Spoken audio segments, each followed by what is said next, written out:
When Israel and the UAE signed the Abraham Accords, the question mark hovering above the signing ceremony was what would happen when war breaks and the Gulf states might have to choose between sides. I met Mark Dubovich, the chief executive of the Federation for Defense of Democracies, right here in Tel Aviv, to speak about Israel's role in the future Middle East and the role of its biggest ally, the United States of America. Mark Dubovich, thank you so much for joining us. Thanks, it's a pleasure hosting you in Israel. Coming from the US, looking at us, how do we look from the other side of the Atlantic? Well, I would say militarily in Gaza against Hamas, the IDF has done a remarkable job. I mean, a better job than I think any of us would have expected 5 months ago.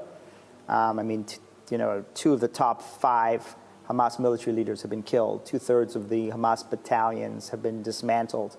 A good part of the terror infrastructure, the tunnel infrastructure, has either been destroyed or has been severely damaged. And obviously, I mean, the casualty numbers are painful and heartbreaking. But I think most military experts would never have expected such low casualty numbers, given the unbelievably difficult urban warfare environment in which the IDF is operating, the most complicated and the most deadly and dangerous urban warfare environment maybe in military history. So remarkable achievement militarily by the IDF. They deserve enormous praise.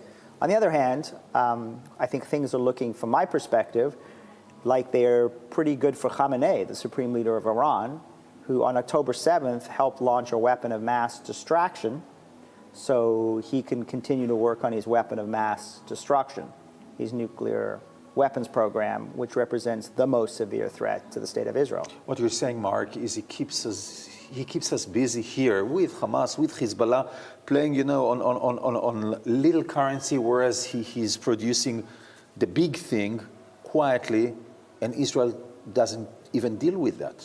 Yeah, I mean, he keeps you busy, pinned down by his proxies. He keeps the United States busy, pinned down by his proxies. I mean, the Houthis have shut down the Red Sea. I mean, who would have ever believed that the Houthis, a terrorist organization based in Yemen, could literally shut down one of the most important waterways in the world for international trade? And essentially, the U.S. Navy today is struggling to keep it open. And Shiite militias in Iraq and Syria, hundreds of attacks against our U.S. forces, killed 3 of our troops, wounded dozens more.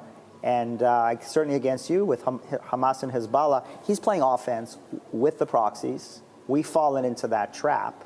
And meanwhile, he's on offense, we're on defense, and he's working on his atomic weapons program, essentially without any challenge from the United States or Israel. Doing what exactly?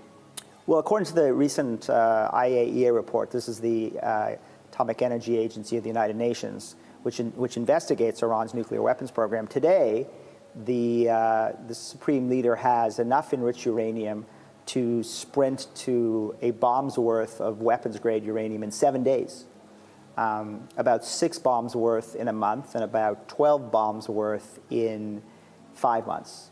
Now, that doesn't mean that he has everything he needs for a deliverable nuclear weapon. But what does he have? He has weapons-grade uranium. He has missiles to deliver it. And the final piece of that is the nuclear warhead.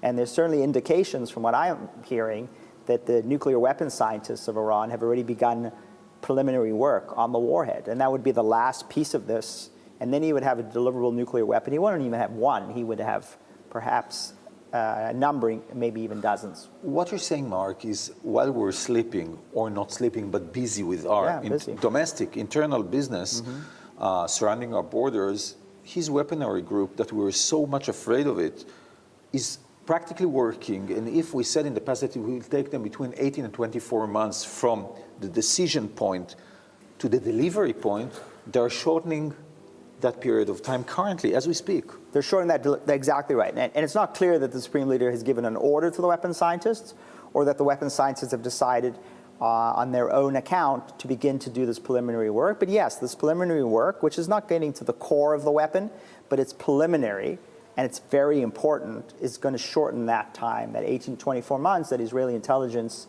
has assessed as the amount of time needed to develop a nuclear warhead.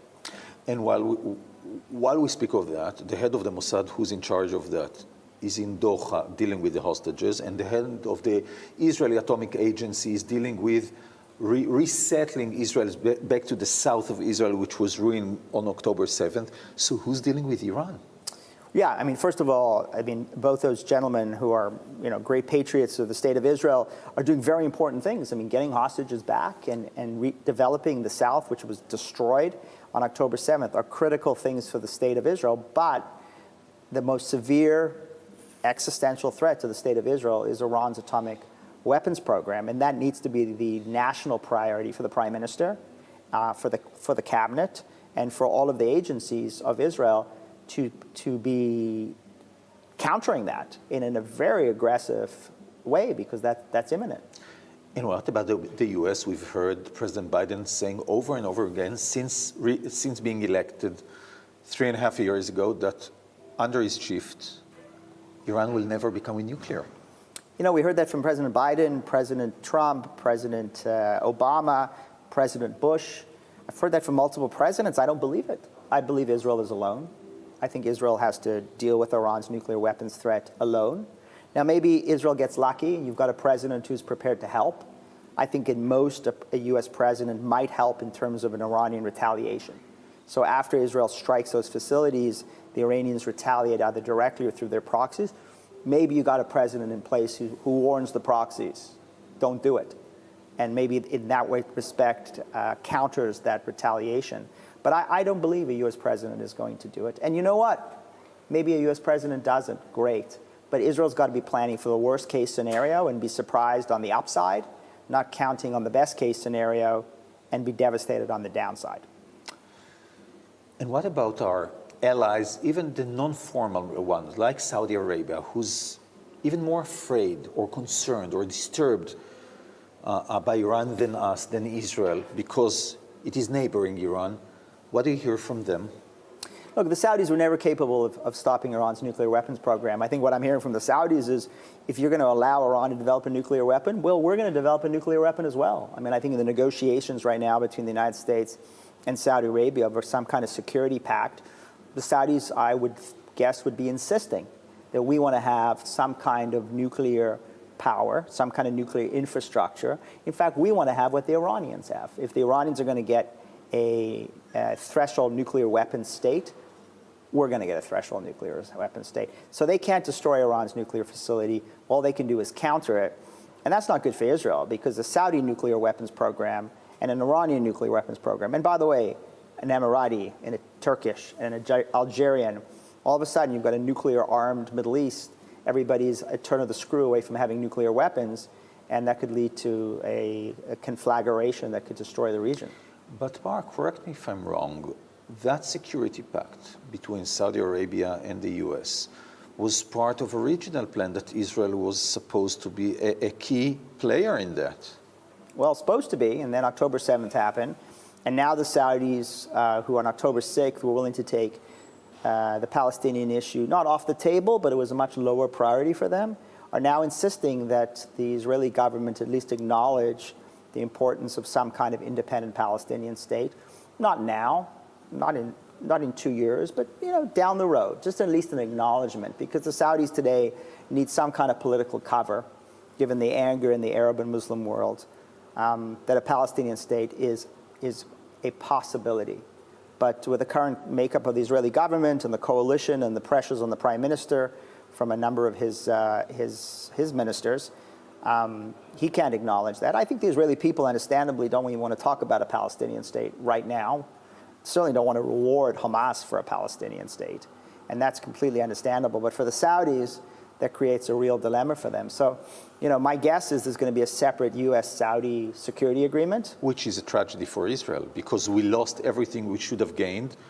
And furthermore, the risks to Israel's security interests remain. Yeah, well, this is part of Khamenei's strategy. Remember I talked about the strategy of mass distraction in order to build the weapon of mass distraction? Well, part of that strategy is also to kill any opportunity for mass normalization.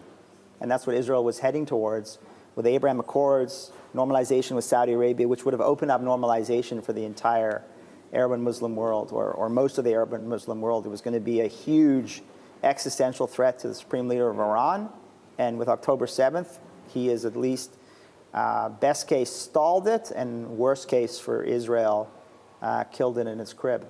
And how far are they willing to go vis-a-vis Iran, between Saudi Arabia and Iran? Do they will to deal with Iran? We've seen negotiations in the past year. We've seen agreements, but still they remained very cold ones. Do you see them warming up relationships with Tehran? Look, they don't trust Tehran. They certainly don't trust the supreme leader and the IRGC. They recognize what a threat it represents. But today, MBS's priority, Mohammed bin Salman is the crown prince. His priority today is this Vision 2030, this idea of establishing Saudi Arabia as a significant economic and diplomatic power. And that means significant foreign investment. And his priority is to keep Iranian missiles out of his cities and out of his mega and giga projects. And he figures the best way to do that is to talk to the Iranians, maybe even start to encourage investment in Iran, and keep the diplomatic channels open so that the Iranians will be less interested in sending missiles into Riyadh and more interested in sending missiles into Tel Aviv. Given the current very cold, disturbing relationship between the Israeli administration and the American one, between President Biden and Prime Minister Netanyahu, how can you fix it into a very constructive working plan that will stop Iran? It's a great question.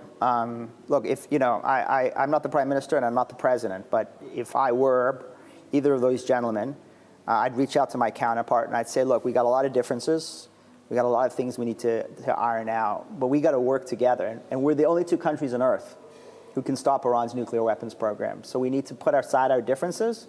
We need to focus our security agencies, and we need to cooperate meaningfully on a plan to stop Iran's nuclear weapons development. Because, by the way, you have, at the end of the day, Iran doesn't just want long-range missiles to strike you or Saudi Arabia or even the Europeans. They want an intercontinental ballistic missile with a nuclear-tipped warhead that can strike the United States and our homeland.